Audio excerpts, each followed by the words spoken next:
যে মহামারী করোনা ভাইরাসের সেই বিষয়ে আপনারা আগে অবগত আছেন। আজকে ত্রিপুরা সরকার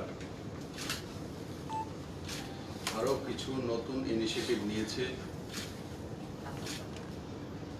তার ঘোষণা শিক্ষামন্ত্রী আদরের রতনলাল নাথ মহোদয় ডিটেইলস আপনাদেরকে বলেছেন। কালকে 2টা থেকে দুপুর 2টা থেকে और 31 মার্চ পর্যন্ত ত্রিপুরাকে লকডাউন করা হচ্ছে। और এমনি তো ত্রিপুরাতে 144 আগে জারি ছিল 13 তারিখ থেকে, 13 মার্চ থেকে। আমি সমস্ত ত্রিপুরাবাসীকে অনুরোধ করব এবং দৃঢ়তার সঙ্গে বলবো যে আপনারা 144 এর নিয়ম কানুন কাল থেকে মানতে হবে এবং 144 এ কি হয় সেই বিষয়ে আপনারা অবগত আছেন। রাস্তায় বিনা প্রয়োজনে না আসা, 4 জন 5 জন একত্রিত না হওয়া, বিনা প্রয়োজনে ঘর থেকে না বের হওয়া, বিনা প্রয়োজনে নিজের ভেহিকেল না বের করা। কারণ কি এসেনশিয়াল যে গুডসের গাড়ি রয়েছে সেগুলোই চলাচল করতে পারবে এবং পাবলিক ট্রান্সপোর্ট টোটালি বন্ধ থাকবে। আর তার সঙ্গে সঙ্গে বিশেষ করে আমি বারবার বলছি যে বর্ডার এরিয়াতে যারা গ্রাম পঞ্চায়েতের প্রধান উপপ্রধান রয়েছেন, পঞ্চায়েত সমিতির চেয়ারম্যান ভাইস চেয়ারম্যান, যারা বিডিও রয়েছেন আর যারা ইলেক্টেড মেম্বার, চাहे वो विलेज काउंसिल हो আর গ্রাম প্রধান, ভিলেজ কাউন্সিলের চেয়ারম্যান আর গ্রাম প্রধান, বর্ডার এরিয়াতে কোনো বাংলাদেশি নাগরিক যদি দেখা যায় তো ওই গ্রামের উপরে কঠোর অ্যাকশন গভর্নমেন্ট করবে। গ্রাম প্রধানের উপরে করবে, পঞ্চায়েত সেক্রেটারির উপরে করবে এবং কনসার্ন থানা ওখানে যে থাকবে তার উপরও কড়া কারবাই করা হবে। এপিডেমিক ডিজিজ অ্যাক্ট 1897 লাগু আছে, সে তো লাগু হবেই, তার সঙ্গে সঙ্গে ক্রিমিনাল অ্যাক্টও তার উপরে কেস লাগু করবে রাজ্য সরকার। আর যদি কারোর বাড়িতে পাওয়া যায় যে কোনো বিদেশি নাগরিককে, বাংলাদেশ থেকে আসা কোনো ব্যক্তিকে তার বাড়িতে রেখেছেন, বর্ডার এরিয়াতে হোক আর ত্রিপুরা রাজ্যের পুরো প্রান্তে হোক, তুরন্ত পুলিশকে খবর দেওয়া। আর যারা পুলিশকে খবর দেবে না আর পরবর্তী সময়ে কারোর মাধ্যমে জানা যাবে তো ওই পরিবারের উপরে অ্যাকশন, সেই যে আমাদের অ্যাক্ট অনুসারে কোনো মতেই ত্রিপুরা সরকার বরদাস্ত করবে না বর্ডার এরিয়াতে কাউর আবগমন। আমি আগেই বলেছি, কালকেও বারবার অনুরোধ করেছি, আজকে আমি কড়া শব্দতে বলছি যে ত্রিপুরাকে রক্ষা করার জন্য যে কোনো এক্সট্রিম পর্যায় পর্যন্ত সরকার যাবে আর কারোর সঙ্গে কোনো কম্প্রোমাইজ নেই সেই বিষয়ে। তার জন্য 80% যে আমার বর্ডার এরিয়া আছে সেই বর্ডার এরিয়ার মধ্যে আমি আবারও রিপিট করব, প্রধানদের মূল দায়িত্ব থাকবে। আর ওই গ্রামের মধ্যে কেউ এসে প্রধান জানে না তো ওই প্রধানের কাছ থেকে রেজিগনেশন পর্যন্ত রাজ্য সরকার নিতে বাধ্য, কারণ সে জানবে না তার এরিয়াতে কে আসছে। ঠিক আছে, বাড়িতে থাকবে কিন্তু এরিয়া সম্বন্ধে তার ওয়াকিবল থাকবে না, এটা অসম্ভব, হতেই পারে না। তার জন্য আমার মিডিয়ার বন্ধুদের মাধ্যমে এই বার্তাটা আমি সমস্ত ত্রিপুরাবাসীর কাছে পাঠাচ্ছি। কোনো মতেই বর্ডার, বারবার আমি বর্ডার বলছি, 1 মাসের জন্য, যেটা আমি কালকে ঘোষণা করেছি যে বর্ডার কারফিউ, কালকে যেভাবে ত্রিপুরাবাসী পুরা ত্রিপুরাতে প্রধানমন্ত্রীর আবেদনে সাড়া দিয়ে 100% জনতা যে জনতার কারফিউকে সফল করেছেন, ঠিক সেইভাবে 1 মাস পুরো বর্ডার এরিয়াতে জনতার কারফিউ লাগু যাতে থাকে। আর যারাই সেই জনতার কারফিউ ভঙ্গ করবে বর্ডার এরিয়াতে তো তার উপরে আমি আবারও বলবো, যত ধারা আছে, যত অ্যাক্ট আছে, শুধু এপিডেমিক ডিজিজ অ্যাক্ট নয়, সব অ্যাক্ট, ক্রিমিনাল অ্যাক্ট, দেশবিরোধী অ্যাক্ট সব লাগু করে দেবে ত্রিপুরা সরকার। তার উপর ক্রিমিনাল অ্যাক্টিভিটি অ্যাক্ট সব লাগানো, যতগুলো আইপিসি আছে সব লাগানো হবে।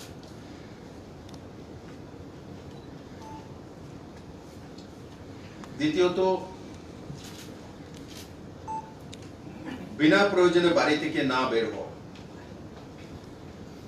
15ই এপ্রিল পর্যন্ত যারা প্রায়োরিটি হাউসহোল্ড আছেন এবং অন্তোদয় আছেন, যে 5,86,000, তাদের জন্য ফ্রি রেশনিং এর ব্যবস্থা রাজ্য সরকার করছে 15 দিনের জন্য। 15 এপ্রিল পর্যন্ত যারা সোশ্যাল পেনশন পাচ্ছেন তাদের 2 মাসের এপ্রিল এবং মে একসঙ্গে দিয়ে দেওয়া হবে, অ্যাডভান্স দিয়ে দেওয়া হবে। আর ফ্রি রেশনিং ব্যবস্থাও অ্যাডভান্স 15 দিনে দিয়ে দেওয়া হবে। অ্যাডভান্স এমন নয় যে একদিনের জন্য, অ্যাডভান্স একসঙ্গে দিয়ে দেওয়া হবে। এডুকেশন ডিপার্টমেন্টের মাধ্যমে সেটাও অ্যাডভান্স 15 ডেজের একসঙ্গে, যে আপার এবং আপার প্রাইমারি আর লোয়ার প্রাইমারি দুটোটাকে যে 25 কিলো করে 25 কিলো করে তো সব দিয়ে দেওয়া হবে। তার সঙ্গে ডাল 500 গ্রাম করে আছে, সেটাও পাওয়া যাবে, সেটাও যাবে। প্লাস যেটা 5,86,000, 750 গ্রাম ডালও পাবে। আর তার সঙ্গে সঙ্গে যে ইপিডি সিস্টেমে যেটা আছে সেটাও পাবে। তো মানে ডাবল যাচ্ছে একসঙ্গে। আর বাকি ভারত সরকার থেকে আমরা আপিল করেছি, উজ্জ্বলা যোজনার মাধ্যমে 91% ত্রিপুরা কভার করেছে। যাদের নাম রয়েছে তাদেরকেও যাতে 1,000 টাকা করে তার অ্যাকাউন্টে দেওয়া দিতে পারে, তার এক প্রস্তাব কেন্দ্র সরকারের কাছে আমরা পাঠাচ্ছি। আর তার সঙ্গে সঙ্গে যারাই এই রোগে আক্রান্ত হবে বা তার জন্য কোনো কিছু ঘটনা ঘটবে, তার সঙ্গে সেবা শুশ্রূষা রয়েছে, মেডিকেল স্টাফ হোক আর অন্য ডিপার্টমেন্টের লোক হোক, তাদের কোনো কিছু হলে রাজ্য সরকার 4 লাখ টাকা করে ঘোষণা করেছে। আর মনরেগা 2 এর বিষয়েও যে পেমেন্ট বাকি রয়েছে কেন্দ্র সরকারের কাছে, আজকেই আপিল করা হয়েছে যে 72 কোটি টাকার কাছে বাকি রয়েছে, সেটাতে যে ইমিডিয়েট রিলিজ করার জন্য, রিলিজ করলে আপনি আপনি সেই অ্যাকাউন্টে পৌঁছে যাবে। তো 72 কোটি টাকা এটা ম্যান্ডেজের টাকা, 73 কোটি টাকা যেটা ম্যান্ডেজের টাকা, যাতে তার অ্যাকাউন্টে তুরন্ত পৌঁছে যায় সেই ব্যবস্থা রাজ্য সরকার করছে। তাছাড়া যে বাজারে যে চাউল রয়েছে, আজকে বিধানসভা বাকিটা বলেছি, এখানে বলা হয়েছে, বাজারও আমরা বাজারকেও একটা অ্যাসেসমেন্ট করেছি। বাজারে 20 দিনের চাউল রয়েছে, এই এমনি প্রাইভেট খোলা বাজারে 20 দিনের চাউল রয়েছে। যে সরষের তেল সেটা রয়েছে 60 দিনের জন্য রয়েছে। মসুর ডাল সেটা 14 দিনের জন্য পর্যাপ্ত রয়েছে বেসরকারি স্থানে। পেঁয়াজ বা পটেটো সেগুলো রয়েছে, আলু আর পেঁয়াজ সেটা 7 দিনের রয়েছে। চিনি এবং আটা সেটাও 30 দিনে রয়েছে। সল্ট লবণ এটা 60 ডেজে রয়েছে। এগুলো নিত্য প্রয়োজনীয় জিনিস, সেটা বাজারে যে আমাদের বেসরকারি ভাবে যে রয়েছে বাজারগুলোকে অ্যাসেসমেন্ট করা হয়েছে তার মধ্যে এগুলো রয়েছে। আর রাজ্য সরকারের যে ইপিডিএস সিস্টেমে, রেশনিং সিস্টেমে যেটা রয়েছে সেটা আগে আমরা ঘোষণা করেছি যে আমাদের কাছে কি কি স্টক রয়েছে, এবং 2 মাসের যাতে স্টক থাকতে পারে তার জন্য কেন্দ্র সরকারের কাছে আজকেই রাজ্য সরকার লেটার পাঠাচ্ছে। তার সঙ্গে আসাম সরকারকেও রিকোয়েস্ট করা হচ্ছে যে আমাদের এখানে গুডসের যে ট্রাকগুলো আসবে সেটা যাতে খুব তাড়াতাড়ি আসতে পারে তার ব্যবস্থা করার জন্য আসাম সরকারের পক্ষ থেকে ত্রিপুরা সরকার সেটা রিকোয়েস্ট করেছে।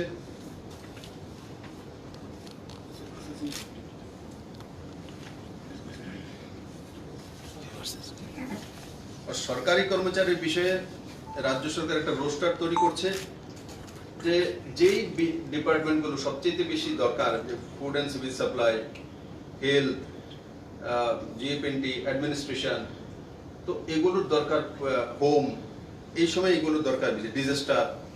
বাকি সব ডিপার্টমেন্ট আছে যেগুলো একবার অ্যাসেসমেন্ট করে, চিফ সেক্রেটারি মহোদয় এখানে আছেন, অ্যাসেসমেন্ট করার পরে আমরা যাতে রোস্টারে ডিউটি করাবে, তো আপনি সেটার সংখ্যাটা কমে যাবে।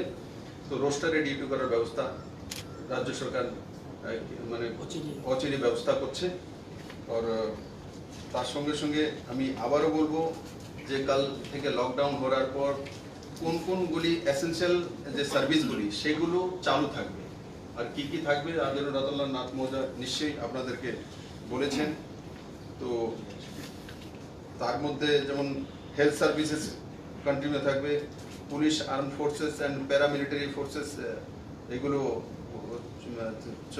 থাকবে, law and order courts and এগুলো সার্ভিস থাকবে। তারপর যেগুলো continue food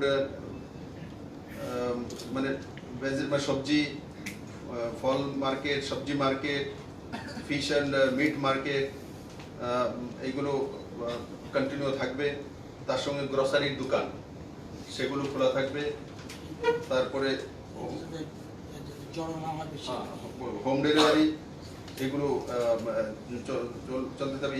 electricity, drinking water বিষয়ে কোনো দোকানপাট রয়েছে সেগুলো দোকান খোলা থাকবে। ফায়ার ইমার্জেন্সি সেটা খোলা থাকবে। Telecom, internet, IT, postal service এগুলো খোলা থাকবে। ব্যাংক, এটিএম এগুলো খোলা থাকবে। তাহলে বন্ধ কি থাকছে? বন্ধ বিশেষ করে থাকছে যেগুলো যেমন কাপড়ের দোকান হোক, পার্টসের দোকান হোক, বিউটি পার্লার হোক, এই ধরনের যেগুলো আছে সেগুলো বন্ধ থাকবে। প্লাস মূলত পাবলিক ভেহিকেল যে ট্রান্সপোর্ট সেটা বন্ধ থাকবে। এটাতে ট্রান্সপোর্টের ভেহিকেলগুলি থাকলে আবাগমন হবে, ট্রাভেলিং হবে, আর মানুষ আসবে যাবে, এটাই মূলত ওটার উপরে জোর দিয়েছেন। এবং বাকি ত্রিপুরার জনতার জন্য যা যা প্রয়োজনীয় সমস্ত কিছুই খোলা থাকবে। শুধু বিশেষ করে পাবলিক ট্রান্সপোর্ট এবং যেই ডিপার্টমেন্টগুলো বললাম যে আওতার বাইরে থাকবে সেগুলো আওতার বাইরে থাকবে। জনতার কোনো মতেই যাতে অসুবিধা না হয় রাজ্য সরকার তার দিকে নজর থাকবে। কিন্তু আবার আমি আপনাদের মাধ্যমে পুরো জনতাকে বলবো, আজকে তো আমি স্ট্রিক্টলি বলছি যে বাড়ি থেকে বিনা প্রয়োজনে না বেরোবা। মানে এমনিতে আমি আপিল করছি না, আপিল না, আমি স্ট্রিক্টলি বলছি বাড়ি থেকে বিনা প্রয়োজনে না বেরোয়া, নিট এন্ড ক্লিন থাকা, और খাওয়া খাদ্য টাইমলি খাওয়া, और ডিস্টেন্স মেনটেন করে সোশ্যাল ডিস্টেন্স মেনটেন করে চলা। বাজারে গিয়েছি তো চাউলের দরকার, ডালের দরকার, নিয়েছি তো সঙ্গে সঙ্গে চলে আসা, বাজারে দাঁড়িয়ে না থাকা। গাড়ি নিয়ে গিয়েছি, যদি দেখা যায় যে গাড়ির মধ্যে চাউল, চিনি সবকিছু আছে তবে ঠিক আছে, আর যদি এমনিতে গাড়ি ঘুরছে তো অ্যারেস্ট করা হবে, লাইসেন্স জব্দ করা হবে, তো তারপর কেসও করা হবে। 144 ধারার নিয়ম অনুসারে যা হয় তা ব্যবস্থা করা হবে। তো আমি আশা করি আমার সমস্ত ত্রিপুরাবাসী এই বিষয়ে সিরিয়াস আছে, আর সরকার যা যা ব্যবস্থা নিয়েছে টাইম টু টাইম সেটা রাজ্যবাসীকে জানিয়ে দেওয়া।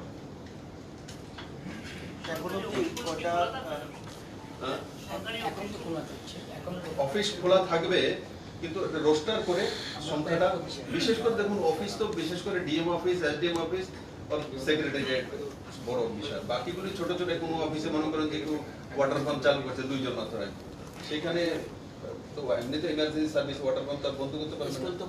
স্কুল তো বন্ধ হয়ে গেছে, ইউনিভার্সিটি বন্ধ আছে, কলেজ বন্ধ আছে। এখন তো ব্যাংক ট্যাঙ্ক কি অপারেশন থাকবে? ব্যাংক খোলা থাকবে। বাতা পাবে কি? Essential service. বাইরে থেকে অনেক যারা কাজ করে ত্রিপুরার বাইরে তারা গুয়াহাটিতে আটকে রয়েছে, প্রায় 200-100 জন মানে যারা কাজ করে স্টুডেন্ট। ওখানে ওদের ট্রেনটা এসে ট্রেন পাচ্ছে না আর বাস পাচ্ছে না, আর আসতে পারবে না। ওদেরকে কি করা? ওরা কেন এসছে? না, প্রধানমন্ত্রী বলে দিয়েছে আমি যে যেখানে আছে সেখানে যেন থাকে। এখন তাদের জন্য কষ্ট হলো থাকে। আমরা আমাদের সঙ্গে যাদেরই কথাবার্তা হচ্ছে সবাইকে বলা হচ্ছে যে যেখানে আছে সেখানে থাকুক। যদি ওখানে অসুবিধা ওই গভর্নমেন্টের সঙ্গে কথা বলার জন্য কোনো কিছু তো যোগাযোগ করা হোক, সেটা বারবার বলছি। কিন্তু দল বেঁধে সব ত্রিপুরাতে ঢুকে যাবে আর ওখান থেকে এসে সেটা এখন ট্রান্সপোর্টেশন নেই, তার জন্য তো আমি তো কোনো রিকোয়েস্ট করতে পারবো না ওদেরকে স্পেশাল ট্রান্সপোর্টেশনে ত্রিপুরাতে নিয়ে আসো। প্রচুর মানে এখন রেল স্টেশন আছে সারা দেশেরই তো। আচ্ছা, আমাদের এই ডোমেস্টিক ফ্ল্যাট সার্ভিস কি থাকবে? সেটা কেন্দ্র সরকার সিএস রিভিউ করে অলরেডি গভর্নমেন্ট অ্যানাউন্স করেছেন এটাকে সাসপেন্ড করা হবে, এই আপনারা একদম জেনে রাখবেন। 4 লাখ যে একটা অ্যানাউন্স করা হয়েছে, এটা কি ইন কেস এনিওয়ান ডাইজ हाँ यस ट्रीटमेंट भी कवर होगा हाँ गवर्नमेंट ट्रीटमेंट বলা হচ্ছে ওটা ওটাই তখন স্যার এসেনশিয়াল সার্ভিসগুলো আনার জন্য সার্ভিস ট্রান্সপোর্ট যদি না হয়, কারণ most of the states are lockdown in north east, আপনারা কি মানে কার্গো বা এয়ার কার্গো চিন্তা ভাবনা করছেন? Cargo service road by road cargo service চালু থাকবে। না বলছি স্যার যদি আর না না কার্গো সার্ভিস বন্ধ করেছি না, মানে রোড ট্রান্সপোর্ট যখন বন্ধ হবে কার্গো সার্ভিস থাকবে, তো বাই রোড আসতে পারবে। আরেকটা কথা হচ্ছে, আজকে বিকালবেলা থেকেই একটা লকডাউনের খবরে মার্কেট কিন্তু রেগুলেশনের বাইরে চলে গেছে। আলুর দাম 15 টাকা, পেঁয়াজের দাম 20 টাকা বাড়িয়ে দিয়েছে, মানে হোর্ডিং এর মতো অবস্থা। বিকালবেলা থেকেই অবস্থা শুরু হয়েছে। Most of the market lockdown তো আজকে না। কিন্তু দেখবেন ওই যে ভেজিটেবল মার্কেট আছে খোলা থাকবে, লকডাউন অবস্থার মধ্যে খোলা থাকবে, ওরা সবাই বুঝতে পারবে কি এটা কালকে থেকে আবার নর্মাল হবে, বিকজ ভেজিটেবল মার্কেটটা বন্ধ থাকবে না, কালকেও খোলা থাকবে। আমরা আলু পেঁয়াজের দাম আজকে বিকাল থেকেই সব মার্কেটে বাড়াইছে, কিন্তু বাড়াইলে লাভ নেই, এগুলো তো দোকান খোলাই থাকবে। আবার খোলা থাকবে, আবার কমবে। মুদি দোকান খোলা থাকবে। যাই আর ওরা কি বলতে চাইছে, সাংবাদিক বন্ধুরা বলতে চাইছে যে আলু পেঁয়াজের দাম লকডাউনের নাম করে কিছু সোশ্যাল মিডিয়াতে দিয়ে যে লকডাউন হয়ে গেছে। আমি ত্রিপুরাবাসী অবগত করাতে চাইছি লকডাউন হয়নি, লকডাউন কালকে 2টা থেকে হবে। আপনাদের যতটা দরকার অতটাই বাড়িতে নিয়ে যান, আর অবৈধভাবে নিয়ে বাড়িতে স্টক করলেও গভর্নমেন্ট সেখানেও ছাপা মারবে। আর যে দোকান থেকে এসে তার নাম নেবে, নাম নিয়ে ওই দোকানের উপরে দোকানদারের উপর অ্যাকশন করবে। আমি বারবার বলছি করাইতে কই পেয়ার মোহাম্মদ আমার সঙ্গে নেই, যারা এমন করছে 15 টাকা 20 টাকা করে আমাকে বলুন যে কোন জায়গা কোন দোকান থেকে নিয়েছে, তাই সেই দোকান উপরে তৎক্ষণাৎ কিছু আমাকে কোনো সাংবাদিক বন্ধু যদি পার্টিকুলার দোকানের নাম বলেন যে এই দোকান থেকে 16 টাকা 15 টাকা মার্কেটে 10 টাকা কিলো 15 টাকা নিয়েছে বলুন, তুরন্ত অ্যারেস্ট করা হবে, কোনো মাসি নেই, অ্যারেস্ট করা হবে কালোবাজারি করার জন্য। আজকে এটা যখন ক্রাইসিস চলছে, একটা মহামারী চলছে, সেই জায়গাতে যদি কেউ কালোবাজারি করে ত্রিপুরা সরকার কোনো মতেই বরদাস্ত করবে না। এক্ষুনি সিএস আমার সঙ্গে আছে, কনসার্ন ডিপার্টমেন্টকে ফুড ডিপার্টমেন্টকে বলে দেওয়া হয়েছে আগে থেকেই, এবং তার মধ্যে অ্যাকশন নেওয়া হবে। পার্টিকুলারলি কোনো নাম দিয়ে থাকলে দিয়ে দিন। আর বাজারগুলি থেকে আমি এখান থেকে সমস্ত ত্রিপুরাবাসী বলছি, আপনারাও কালোবাজারির সাথ দেবেন না, আর যারা রয়েছে তারাও যাতে আপনাদের কাছ থেকে বেশি নিতে না পারে। কারণ কি বাজারে পর্যাপ্ত রয়েছে, বাজারে স্টক কত আছে সেটাও প্রাইভেট, সেটা আমি বলে দিলাম যে বড় মাত্রায় স্টক রয়েছে, 20-25 দিনের স্টক অ্যাভারেজ প্রাইভেট যে দোকানিগুলি রয়েছে তাদের কাছে রয়েছে। আর সরকারের কাছেও চাউল, ডাল আর যেটা লবণ বলছে সল্ট, সেটা স্টক প্রায় 2-2.5 মাসের রয়েছে। তো সেখানে ক্রাইসিস কোনো কিছু নেই। মাত্র 31 তারিখ পর্যন্ত লকডাউন করা হচ্ছে, তো আজকে 23 তারিখ চলে যাচ্ছে, কতদিন? তো সরকারের কাছে আছে 2 মাসের মতো ব্যবস্থা, প্রাইভেট দোকানের কাছে আছে প্রায় 1 মাসের মতো ব্যবস্থা। তো কুল মিলিয়ে সেটা ভলিউম কি দাঁড়ায় 3-3.5 মাসের মতো ব্যবস্থা। আর পেট্রোলিয়াম পদার্থে যেটা একটা চেইন থাকে, 3 দিন 7 দিন পরে পরে এলপিজি গ্যাসের সিলিন্ডার আসে বা পেট্রোল ডিজেল আসে, সেটাও চেইন যাতে মেনটেন থাকে তার জন্য রাজ্য সরকার পেট্রোলিয়াম মিনিস্ট্রিতে লেটার লিখছে, কেন্দ্র সরকারের কাছে প্রধানমন্ত্রীর কাছে লিখছে, প্লাস সেটা যাতে আসামের থেকে আমাদের গ্যাসটা এবং পেট্রোলটা এখানে আসে, তো ওখান থেকে রিফাইনারি থেকে, তো সেখান থেকে যদি আসতে পারে আসাম গভর্নমেন্টকেও লেটার লেখা হচ্ছে। তার জন্য কোনো জায়গাতে ক্রাইসিস হবে এই শব্দগুলো এখানে নেই, এগুলো আফবাহ এবং তার সাথ না দেওয়া। আর যারা এই শব্দগুলি ইউজ করে রোজগার করতে চাইবে, কালোবাজারি করতে চাইবে, তাদের উপরে সরকার, এরা এখনো বুঝতে পারছে এপিডেমিক ডিজিজ অ্যাক্ট কি, 1 বছরের জেলে চলে যাবে। আর 144 লাগু আছে, তার উপরে যা যা অ্যাক্ট আইপিসি সব লাগানো হবে। এবং এই ধরনের কেসে যদি এমন করে দেশদ্রোহিতার কেস লাগাবে সরকার এদের উপরে। সব গণবন্টন সবগুলো আমাদের রেশনিং ব্যবস্থা যতগুলো ইপিডি সিস্টেমে রেশনের দোকান 1800 কাছাকাছি আছে, সেগুলো সব খোলা থাকবে। আমি সবগুলো গ্রসারি দোকান মানে বাজে মালের দোকান, শুনে নিন, বাজে মালের দোকান খোলা থাকবে, বাজে মালের দোকান খোলা থাকবে, মাছ বাজার খোলা থাকবে, মিট বাজার খোলা থাকবে, সবজি মার্কেট, তরকারির বাজার খোলা থাকবে। ঠিক, তারপর ব্যাংক খোলা থাকবে, এটিএম খোলা থাকবে, এসেনশিয়াল যে কমিউনিটির দোকান রয়েছে যাই খোলা থাকবে, মেডিসিন দোকান খোলা থাকবে, और হেলথ রিলেটেড যে কোনো বিষয়, কোনো ডায়াগনস্টিক সেন্টার হোক, টেস্টিং সেন্টার হোক, খোলা থাকবে। মূলত বন্ধ বিশেষ করে কি হচ্ছে, যেগুলো দৈনন্দিন আমাদের লাগে না, জুতা আমাদের ডেলি লাগে না, তো জুতার দোকান বন্ধ থাকবে। কাপড় আমার ডেলি লাগে না, কাপড়ের দোকান বন্ধ থাকবে। মেরামতের দোকান, ডেলি আমার মেরামত করতে হয় না টিনের ছাদ, সেই দোকান বন্ধ থাকবে। তো আর তার সঙ্গে সঙ্গে আর বাকি যে ব্যবস্থাগুলো রাজ্য সরকার করেছে সেই জনতার কাছে পৌঁছে দেওয়া হবে। এবং আমি আবারও বলবো আপনাদের মাধ্যমে, যারা কালোবাজারি করতে চাইছে বা যারা সোশ্যাল মিডিয়ার মধ্যে মিথ্যাচার করছে, অ্যাকাউন্ট দেখে, এখানে ডিজি রয়েছে, আমি বলবো 2-4টা অ্যাকাউন্ট দেখে তারপর অ্যাকশন নেওয়া। যে লকডাউন হয়নি তো তার আগে কেন তারা অ্যাডভার্টাইজমেন্ট করছে লকডাউনের জন্য, দেখে কিছুর মধ্যে অ্যাকশন করা, যে কেন তারা লকডাউন করে কিভাবে প্রচার করে দিচ্ছে, কিভাবে সোশ্যাল মিডিয়াতে কে তাদেরকে দিয়েছে, যখন সরকার এখনো নোটিফিকেশন জারি করেনি, কেন সেটা করা হচ্ছে।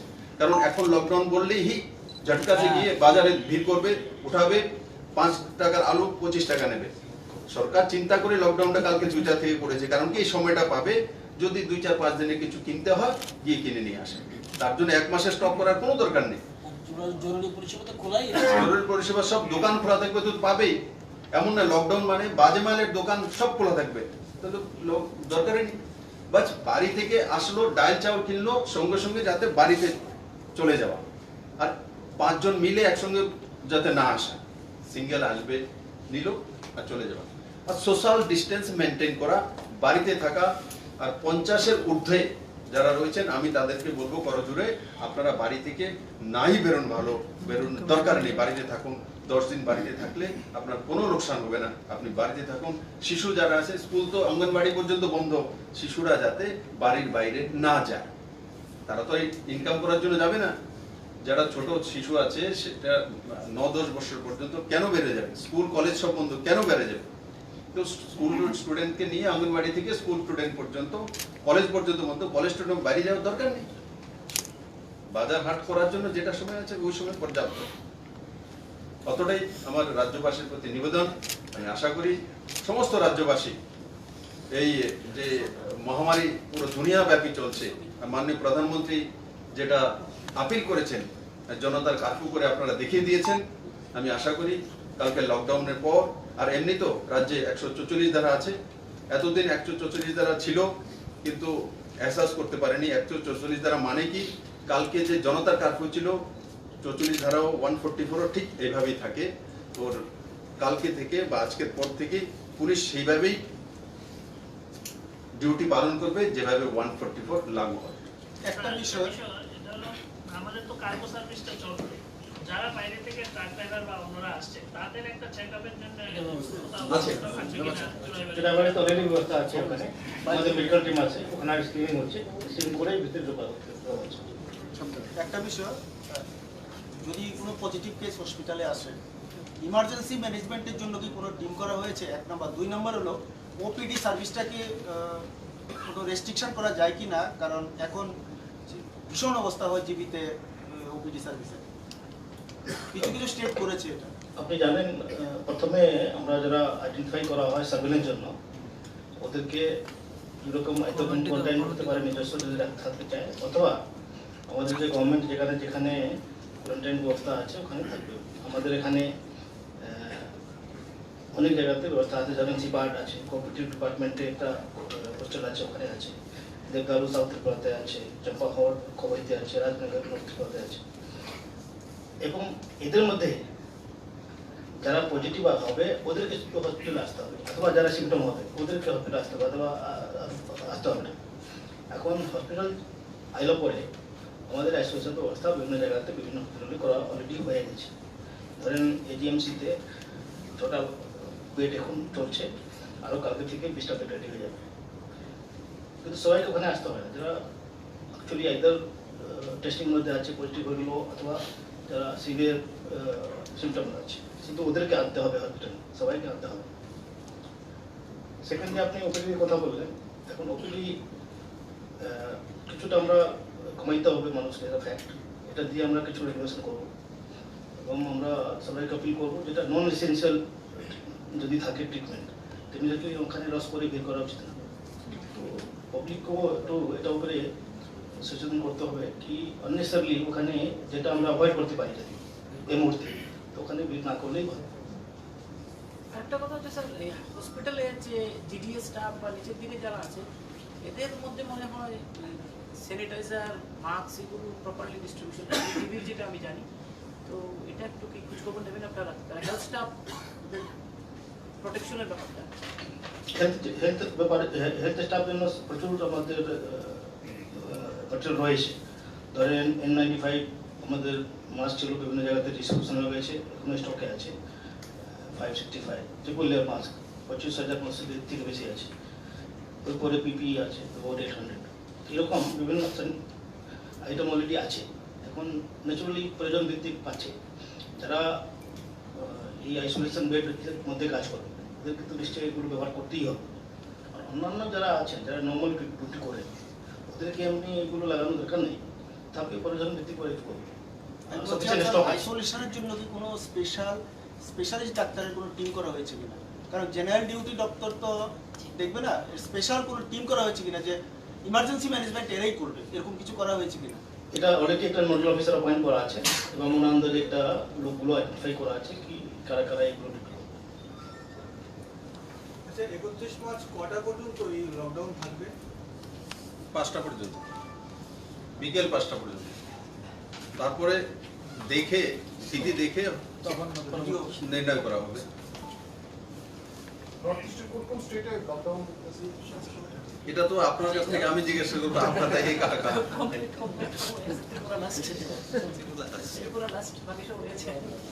কিন্তু মণিপুর আছে, অরুণাচল আছে, এগুলো আপনারা দেখতে পাবেন, নাগাল্যান্ড আছে। BM হসপিটালে 100 বেডের ব্যবস্থা আছে, 100 যেটা আপনি বলছিলেন বারবার। GB হসপিটালে 20 বেডের আরেকটা করা হচ্ছে, কালকে তৈরি হয়ে যাবে।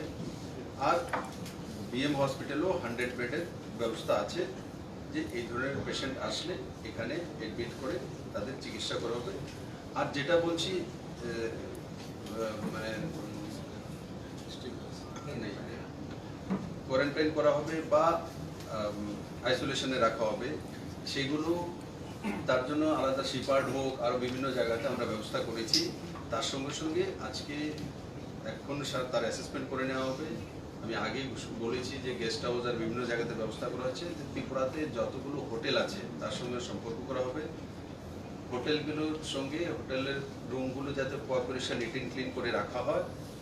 আইসোলেশনে রাখার জন্য বা কোয়ারেন্টাইন করার জন্য হোটেলগুলি সবচেয়ে বেস্ট ব্যবস্থা, কারণ ওখানে থাকলে একটা রুমে থাকলো অ্যাটাচ ল্যাট্রিন বাথরুম, তার সঙ্গে রুমে টিভি আছে, একটু দেখতে পারলো। এখন কি হয়, আইসোলেশনে পুরো রুমের মধ্যে রেখে দিল তো জেলের মধ্যে হয়ে যায়, না টিভি কোনো কিছু আছে, কোনো মানে মানসিকভাবে আরও ভেঙে পড়ে, হয়তো বা তার করোনা ভাইরাস তো এখনো ত্রিপুরাতে পজিটিভ পাওয়া যায়নি। তার জন্য সরকার সেই দিকে কালকে থেকে পদক্ষেপ নিয়ে নেবে যে হোটেলগুলোকে আমরা কভার করে নেব, তার মধ্যে রেখে দেবো। তো রুমে থাকলো তো সে 10 দিন 15 দিন যদি থাকেও 14 ডেজ, তো সে সুস্থভাবে থাকতে হবে, মানসিকভাবে ঠিক থাকবে, আর তার এন্টারটেইন করার জন্য, সময় কাটানোর জন্য একটা ব্যবস্থা থাকবে। হোম ডেলিভারি যে খাওয়াটা সেটা তো বললাম, খাওয়া দাওয়ার কোনো রেস্ট্রিকশন নেই। রেস্ট্রিকশন মূলত পাবলিক ট্রান্সপোর্টেশন আর বাড়ি থেকে না বেরোয়া আর বাড়িতে থাকা, এটাই। বাকি সব তো এমনিতে ত্রিপুরা সরকার আগেই করে দিয়েছে, বর্ডার সিল করে দিয়েছে, ইন্টারস্টেট বাস বন্ধ করে দিয়েছে, ট্রেন বন্ধ হয়ে গেছে। তো ইন্টার স্টেটের মধ্যে যেটা রয়েছে সেটাকে আজকে কালকে 2টা থেকে রেস্ট্রিক্টেড করা হচ্ছে। প্রয়োজন ছাড়া যেন কেউ বাড়িতে না থাকে। একটা রিকোয়েস্ট হলো যে এখন তো মাননীয় যে কোনো মন্ত্রী ইভিনিং এ ব্রিফিং করবেনই বা অথবা অথরিটিস নিয়ে আছে করবেন, কিন্তু এছাড়া ডিপার্টমেন্টের অন্য কেউ যাতে মিডিয়াকে বা কাউকে কিছু না বলে, কারণ এই কারণেই বিভিন্ন নিউজ উল্টাপাল্টা হচ্ছে। এখন 4-5 জন যাকে ফোন করছে সে বলছে এটা হয়েছে ওখানে পজিটিভ পাওয়া গেছে, আসলে ছড়াচ্ছে ওরাই, ডিপার্টমেন্টের লোকে। কিন্তু আমি আপনাদেরকে বলি, যখন আমি কালকেও জনতার কার্ফিউ থাকাকালীন আমি 2বার ব্রিফ দিয়েছি, ডেকে সবাইকে তো ডাকবো না, একজনকে ডেকে এনে দিয়ে দিয়েছি বা রেকর্ডিং করে ছেড়ে দিয়েছি। আজকে আমি বসলাম, তার আগে 21 তারিখে আমি বসেছি। তো আমি যখন খুদ কন্টিনিউ বসছি, আমি আপনাদের মাধ্যমে ত্রিপুরাবাসীকে বলবো, আপনারা যাকে মুখ্যমন্ত্রী বানিয়েছেন, যাকে দায়িত্ব দিয়েছেন, সে কি বলছে তার দিকে যান। আমি দেখেছি, আমি প্রেস কনফারেন্স করে 21 তারিখ বলেছি যে যারা প্রায়োরিটি হাউসহোল্ড আছে বা বিপিএল আছে বা অন্তোদয় আছে, তাদের সমস্ত ব্যবস্থা করা হবে, তার জন্য অ্যাসেসমেন্ট করা হচ্ছে। কিন্তু আমার মূল বিরোধী পার্টি কালকে বিশেষ প্রেস কনফারেন্স ডেকে বসে আছে যে তাদের জন্য ব্যবস্থা করতে হবে। তার মানে কি মুখ্যমন্ত্রী কি বলেছে সে দেখেইনি, বলেই, তার কাছে যায়নি, আর যদি যে থাকে তারপরে প্রেস কনফারেন্স করেছে, সেটা লজ্জাস্পদ। আমি আজকেও হাউসে বলেছি, আজকের দিনে সবাই মিলেমিশে একসঙ্গে কাজ করা, নাকি রাজনৈতিক লাফা লোকসান অঙ্ক করা। আজকে তো প্রথম তো জীবন বাঁচে, ত্রিপুরা মানুষ যাতে কেউ করোনা ভাইরাসের শিকার না হয়, সেটা আমার প্রধান লক্ষ্য। সেটা করার জন্য যা যা করার আমরা করব। আমাদের কাছে যা সাধন রয়েছে তার মধ্যে, আর ত্রিপুরাবাসী জানা উচিত যে ত্রিপুরার ইকোনমিক স্থিতি কি আছে, ত্রিপুরার কাছে সাধন কত আছে, ত্রিপুরাতে হসপিটাল কি আছে, প্রত্যেক মানুষ জানে। আমাদের কাছে পিএসসি কটা আছে, সিএসসি কটা আছে, কিভাবে আমাদের কতজন ডাক্তার আছে, সবাই জানে। এমন না প্রত্যেক গ্রামবাসী পর্যন্ত জানে। তো জানা, তার জন্য বলছি বাস একটাই বুদ্ধি, তার মধ্যে বেস্ট যেটা দেখেছি আমি, কালকে উদাহরণ আমি দিয়েছি যে সাউথ কোরিয়া আর ইটালি একসঙ্গে শুরু হয়েছিল করোনা ভাইরাসের প্রকোপ, আর সাউথ কোরিয়া বেশি ছিল, কিন্তু সাউথ কোরিয়া যেভাবে স্ট্রিক্টলি এটাকে এই যে লকডাউন করে সেটাকে বন্ধ করতে সক্ষম হয়েছে, আজকের দিনে সাউথ কোরিয়া কমপ্লিটলি নিজেকে কন্ট্রোল করে নিয়েছে, অথচ ইটালি করতে পারে। তো ঠিক আমরা ওই প্যাটার্নটাকে ফলো করছি। এটার মূল ওষুধ হচ্ছে যে বাড়িতে থাকা, আইসোলেশনে থাকা, और সোশ্যাল ডিস্টেন্স মেনটেন করা, নিট এন্ড ক্লিন থাকা। বাস কতটা করলে ত্রিপুরাকে এই মহামারী থেকে